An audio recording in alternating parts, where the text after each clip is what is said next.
Hello friends, welcome to ಕೇಚೂಸ್ home and kitchen channel. ಇವತ್ತು ನಾನು ನುಗ್ಗೆ ಸೊಪ್ಪು ತೊಗೊಂಡಿದ್ದೀನಿ ಪಲ್ಯ ಮಾಡೋದಕ್ಕೆ. ನುಗ್ಗೆ ಸೊಪ್ಪಿನ ಪಲ್ಯ ಹೇಗೆ ಮಾಡೋದು ಅಂತ ತಿಳಿಸ್ಕೊಡ್ತೀನಿ. ಹಾಗೆಯೇ ಇದ್ರ ಜೊತೆ ನಾನು ಇನ್ನೊಂದು ಸ್ಪೆಷಲ್ ಇಂಗ್ರೀಡಿಯೆಂಟ್ ಹಾಕ್ತಾಯಿದ್ದೀನಿ, ಅದು ಮೊಟ್ಟೆ ಹಾಕ್ಬಿಟ್ಟು ಹೇಗೆ ಮಾಡೋದು ಅಂತ ತಿಳಿಸ್ಕೊಡ್ತೀನಿ. ಇಲ್ಲಿ 1 ಕಟ್ಗಿನ್ನ ಜಾಸ್ತಿ ಇದೆ ನುಗ್ಗೆ ಸೊಪ್ಪು. ಇಲ್ಲಿ ಇದನ್ನೆಲ್ಲ ವಾಶ್ ಮಾಡಿಬಿಟ್ಟು ಇಟ್ಕೊಂಡಿದ್ದೀನಿ. ಈಗ ಹೇಗೆ ಮಾಡೋದು ಅಂತ ನೋಡೋಣ.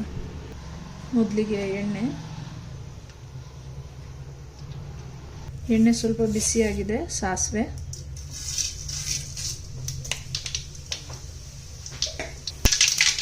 ಹಸಿಮೆಣಸಿನಕಾಯಿ 5ರಿಂದ 6,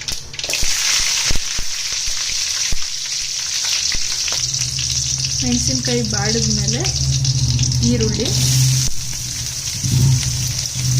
2 ಈರುಳ್ಳಿ ಹಾಕಿದ್ದೀನಿ. ಜೊತೆಗೆ ಸ್ವಲ್ಪ ಕರಿಬೇವು. ಈರುಳ್ಳಿ ಇವಾಗ ಸ್ವಲ್ಪ ಫ್ರೈ ಆಗಲಿ, ಲೈಟಾಗಿ ಕೆಂಪಗಾಗಲಿ. ಅರ್ಧ ಸ್ಪೂನಷ್ಟು ಅರಿಶಿನ. ಈರುಳ್ಳಿ ಫ್ರೈ ಆಗಿದೆ. ಟೊಮೆಟೊ ಹಾಕ್ತಾ ಇದ್ದೀನಿ. 3 ಟೊಮೆಟೊ ಹಾಕಿದ್ದೀನಿ. ಸ್ವಲ್ಪ ಉಪ್ಪು ಹಾಕಿದ್ದೀನಿ.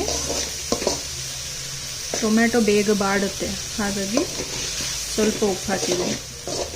ಈಗ ಟೊಮೆಟೊ ಚೆನ್ನಾಗಿ ಫ್ರೈ ಆಗಿದೆ, ಎಲ್ಲ ಚೆನ್ನಾಗಿ ಬಾಡಿದೆ. ಈಗ ನುಗ್ಗೆ ಸೊಪ್ಪನ್ನ ಹಾಕ್ಕೊಳ್ಳೋಣ.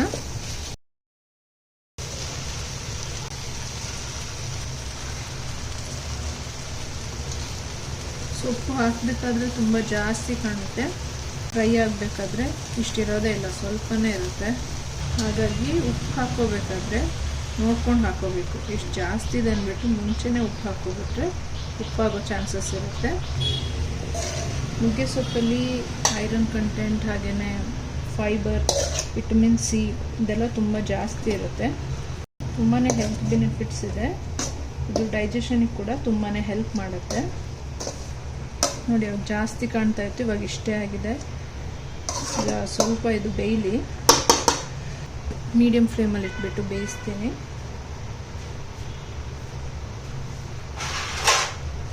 ಸ್ವಲ್ಪ ಉಪ್ಪು ಹಾಕಿದ್ದೆ, ಈಗ ಸ್ವಲ್ಪ ನೋಡಿಕೊಂಡು ಉಪ್ಪು ಹಾಕ್ತೀನಿ.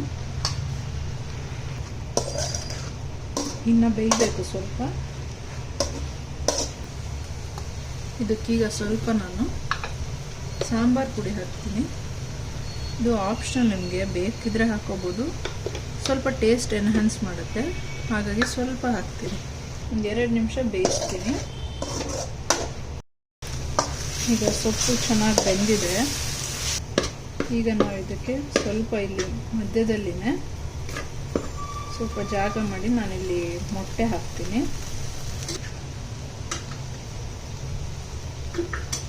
4 ಮೊಟ್ಟೆ ಹಾಕ್ತಾಯಿದ್ದೀನಿ. ಈಗ ಸ್ವಲ್ಪ ಉಪ್ಪು, ಲೋ ಫ್ಲೇಮಲ್ಲಿ ಮೊಟ್ಟೆನ ಫ್ರೈ ಮಾಡಬೇಕು. ಈಗ ಒಂದು ಸ್ವಲ್ಪ ನಾನು ಮಿಕ್ಸ್ ಮಾಡಲ್ಲ, ಈಗಲೇ ಸ್ವಲ್ಪ ಇದು ಕುಕ್ ಆಗಲಿ. ಸ್ವಲ್ಪ ಈಗ ಮಿಕ್ಸ್ ಮಾಡೋಣ.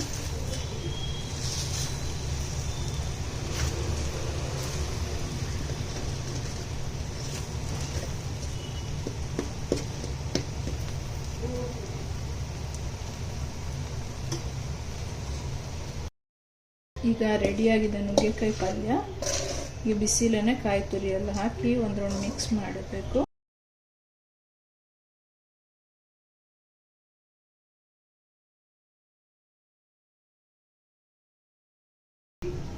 ಮೊಟ್ಟೆ ಹಾಕಿ ಮಾಡಿರೋ ನುಗ್ಗೆ ಸೊಪ್ಪಿನ ಪಲ್ಯ ರೆಡಿಯಾಗಿದೆ. ನೀವು ಮನೇಲಿ ಟ್ರೈ ಮಾಡಿ, ತುಂಬಾ ರುಚಿಯಾಗಿರುತ್ತೆ. ತುಂಬಾ ಈಸಿನೇ ಮಾಡೋದಿದು. ಹಾಗೆಯೇ ವಿಡಿಯೋ ಇಷ್ಟ ಆಗಿದ್ದರೆ ಲೈಕ್ ಮಾಡಿ, ಶೇರ್ ಮಾಡಿ, ಚಾನಲ್ನ ಸಬ್ಸ್ಕ್ರೈಬ್ ಮಾಡಿ.